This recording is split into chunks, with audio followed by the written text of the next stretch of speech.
아파트 가격이 지금 단기에 꺾일 가능성이 많지 않거든요. 부동산 시장은 선거하고는 민감해요.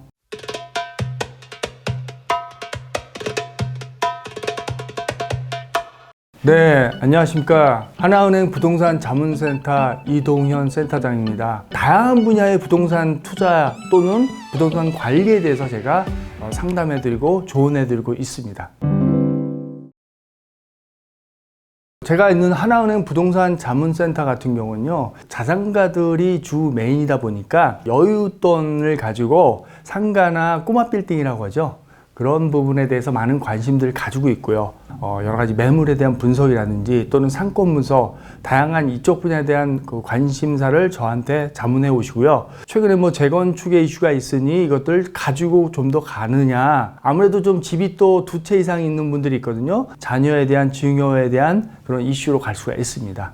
집에 대한 것들이라든지 아니면 수익형 부동산에 대한 것들 조언을 요청하고 계십니다. 당선 전부터 기대감이 가장 컸던 거는 서울 아파트의 재건축입니다, 사실은. 특히 그 오세훈 시장이 과거에 한강변에 대한 재건축의 용적률 상향이라든지 이런 층고 상향에 대해서 풀려는 시도가 많았었거든요, 과거에도. 그래서 그런 거에 대한 기대감 때문에 최근 들어 아시다시피 한강변 어디 있죠? 여의도, 목동, 성수동 다 이런 곳들이 많이 가격이 뛰는 분위기로 갔었죠, 단기적으로. 여기에 대해서 토지거래 허가구역으로 묶었죠, 결국은. 오세훈 시장은 공급을 통해서 주택시장 안정화를 꾀하겠다는 게 기본 논리거든요. 그래서 아무래도 재건축에 대한 그 관심사가 좀 많이 늘어나고 있죠. 용적률 상향이라든지 이런 걸 좀 더 활용해가지고 재건축을 좀 활성화시키자. 대신 실수요자 중심으로 가자는 취지예요. 그렇게 해야만이 과연 그 재건축이 좀 원활하게 돌아갈 수 있다는 거죠. 재건축을 과하게 풀어준다면 결국 투기로 오인받을 수도 있고, 그런 점에서 볼 때 실수요 중심으로 간다는 거지 토지거래허가 구역이 됐다고 해서 거래 못하는 거 아닙니다. 실수요자만 실거주 2년의 의무 조건이 있으니까 그런 부분을 통해서 보완하고, 대신 용적률 상향, 기부 체납을 통해서 민간 재건축을 활성화시키자는 게 오세훈 시장의 기본적인 방침 내지는 취지 같아요. 과거에는 아예 토지거래 구역이 묶임과 동시에 재건축이나 이런 이슈는 좀 아니었거든요. 삼성동에 아시다시피 GBC, 현대차 그 지역에 묶은 것들이 재건축 이슈는 아니었거든요. 부동산 투기에 대한 걸 좀 더 땅값이 오르고 이런 것들을 묶었다면, 지금은 재건축을 뭔가 활성화시키고 싶은데 마냥 풀어놓으면 또 투기라는 걸 오요인을 사고 또 진짜 투기 세력이 들어오면서 기존에 있던 그런 재건축에 대한 용인되지 않는 부분이 나올 수 있기 때문에 양쪽을 다 절충하자는 뜻을 통해서 재건축을 좀 이렇게 민간 재건축을 활성화해 보자는 그런 취지도 있을 수 있어요. 결국은 그 주변에 재건축이 어느 특정 지역이 오르고 또는 규제로 묶였다면은 인근 지역으로 퍼져갈 가능성은 있어요. 결국은 공급이 만약에 많이 늘어나면은 장기적으로는 안정화돼요. 근데 지금 단기적으로는 아무래도 묶인 지역의 거래는 빈도수는 줄어들 거 아니에요. 그러면 주변 지역에 재건축 이슈가 있는 곳으로 몰리겠죠. 오른다고 볼 수밖에 없어요. 현실은 결국은 단기적으로 오를 수밖에 없겠죠. 왜냐하면 가장 중요한 게 아파트 값이, 서울 아파트 값이 오세훈 시장이 당선돼서 오른 것보다도 4년 동안 계속 올라왔어요. 멈추지 않았거든요. 그런 거는 왜냐하면 여러 가지 이유가 있는데 결국은 공급 부족의 한계 때문에 그래요. 정부에서도 여러 가지 그 공급 대책을 내놓았는데 최근 들어 LH 사태에 인해서 주춤거리고 있지 않습니까? 궁극적으로는 공급이 부족하면은 가격이 계속 오를 수밖에 없는 구조예요. 그런데 재건축을 풀자니 서민의 주거 안정, 임차인들에 대한 주거 안정이 해칠 수 있다고 생각했기 때문에 현 정부에서는 그걸 되게 어려워했고 또 그걸 제한을 뒀거든요.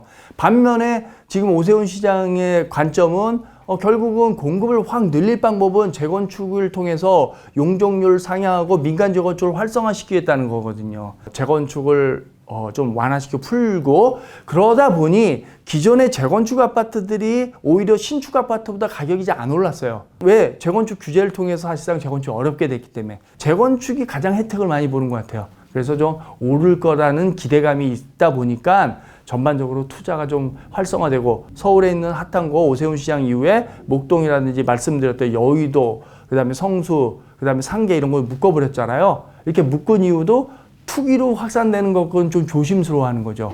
그런데 묶는다고 다 가격 안정화되는 게 아닌 게 인근으로 퍼져갈 수 있는 건 있어요. 그렇지만 그거를 또 걱정스러워서 재건축 안 할 수 없다는 게 지금 서울시의 관점인 것 같아요.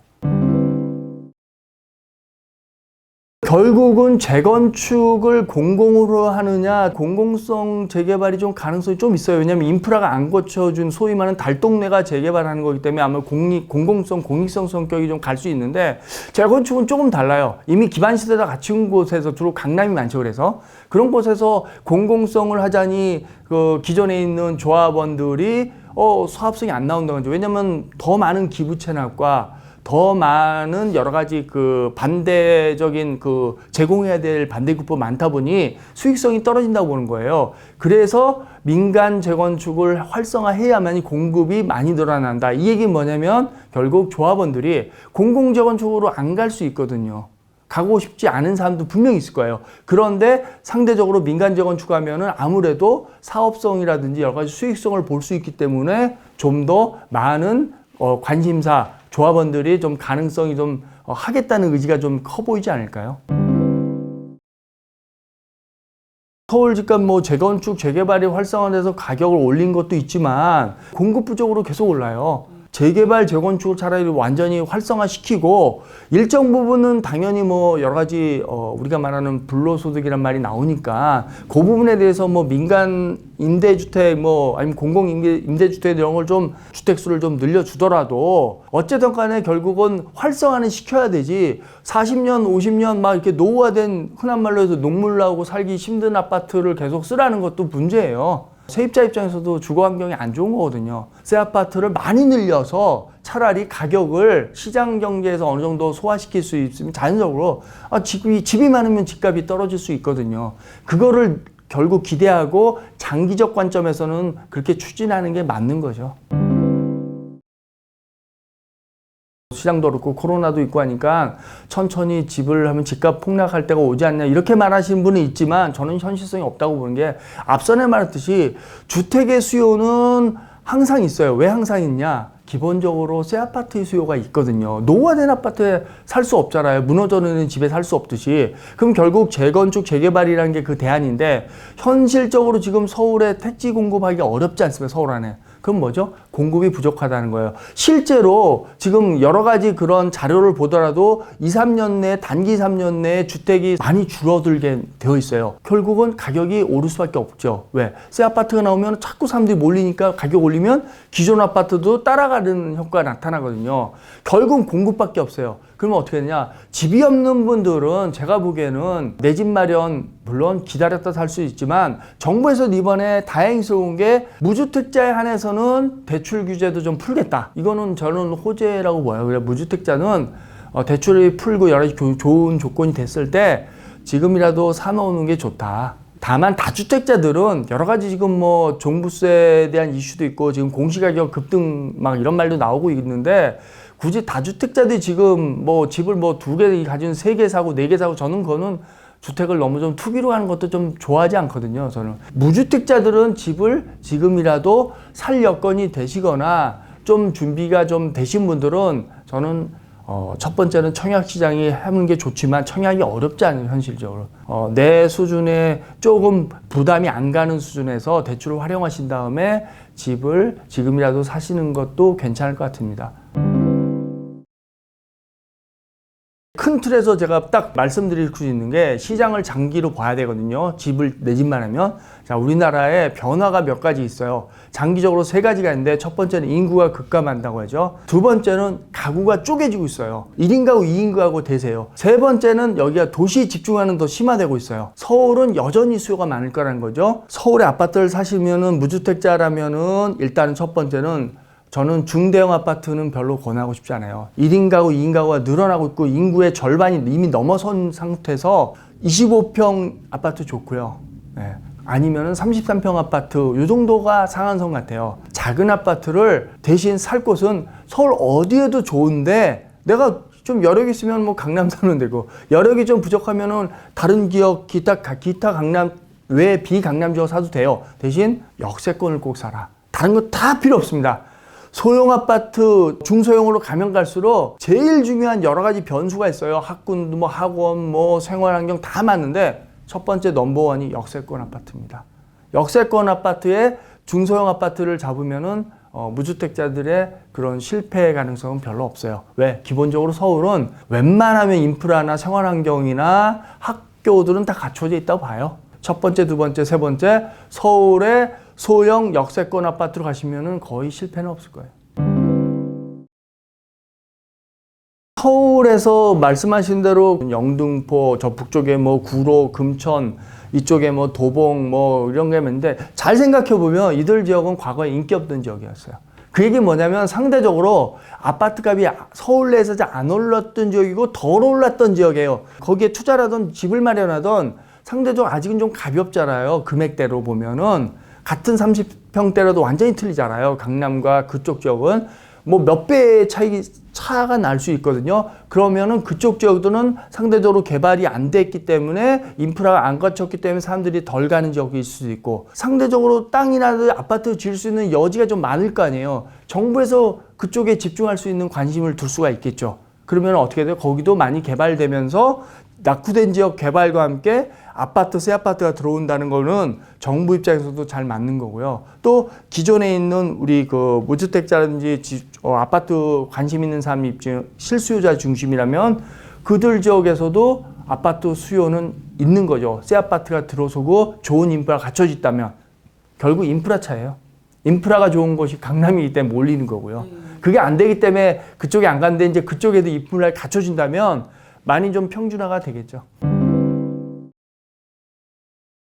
아파트보다는 수익형 부동산 쪽으로 가는 게 맞는 것 같고요. 수익형 부동산에서 제가 보기에는 좀 안정적으로 장기적으로 관점을 본다면 제가 생각에는 꼬마 빌딩 같은 거, 상권이라든지 임차인은 꼭 잘 보셔야 돼요. 안정적인 우량 임차인이 들어가 있는지, 상권은 앞으로 좀 되게 넓어질 곳인지, 아니면은 가시성이 있는지, 이런 좀 따질 것은 있지만 큰 흐름상에는 왜 꼬마 빌딩 같은 경우 결국은 서울이 역사상 땅값이 내린 적은 없었어요. 그러면 결국 뭐죠? 내 땅을 가지고 있기 때문에 결국은 건물값도 올라가게 돼 있거든요. 지금 코로나 때문에 아무래도 임대료도 좀 받기 어려울 수도 있고, 그 다음에 공실도 있지 않습니까? 솔직히 늘어나고 있고요. 그렇지만 이게 코로나 종식될 날이 저는 얼마 남지 않았다고 희망을 갖는다면 결국은 꼬마 빌딩이 또 더 빛을 발할 때가 있을 것 같고요.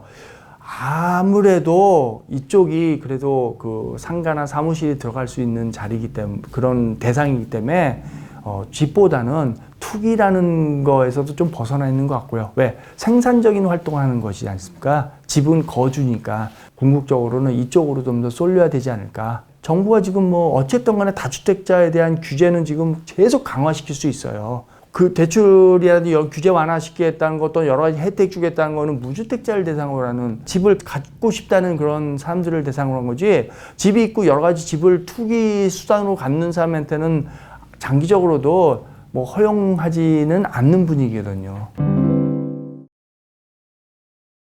근데 아파트 가격이 지금 단기에 꺾일 가능성이 많지 않거든요. 어떤 여러 가지 정부가 뭐 다주택자에 대한 뭐 양도세에 대한 뭐 이렇게 완화 효과를 줘서 매물을 내놓게 하는 그런 유인책이 나온다는 안이 계속 나오고는 있어요. 그런 부분을 볼 때는 조금은 더 지금은 좀 이렇게 섣부르게 공격적으로 뭐 매각을 한다 이런 것보다도 좀 지켜보면서, 그런데 내가 뭐 세금이라든지 여러 가지 부분에서 좀 부담스러운 게 너무 크다면 이렇게 하나씩 정리하는 것도 나쁘진 않을 것 같아요. 내년에 당장 대선이 있고 그 다음에 지방선거가 있는데, 이 선거라는 게 결국은 뭐죠? 민심입니다. 그러니까 민심을 지금 현재 여당이 과도하게 세금을 올려서 민심 이반 현상이 나타난다는 말이 나오니까 지금 여당 내에서도 결국 공시가격에 대한 조정을 해야 되지 않느냐, 너무 빨리 올리지 않느냐 말이 나오고 있고요. 또 마찬가지로 결국은 주택을 그러면 내 집 마련을 할 수 있는 그 서민들의 어떤 공급 방법이 뭐가 있느냐, 이거에 대해서 지금 심각하게 생각하고 있지 않습니까?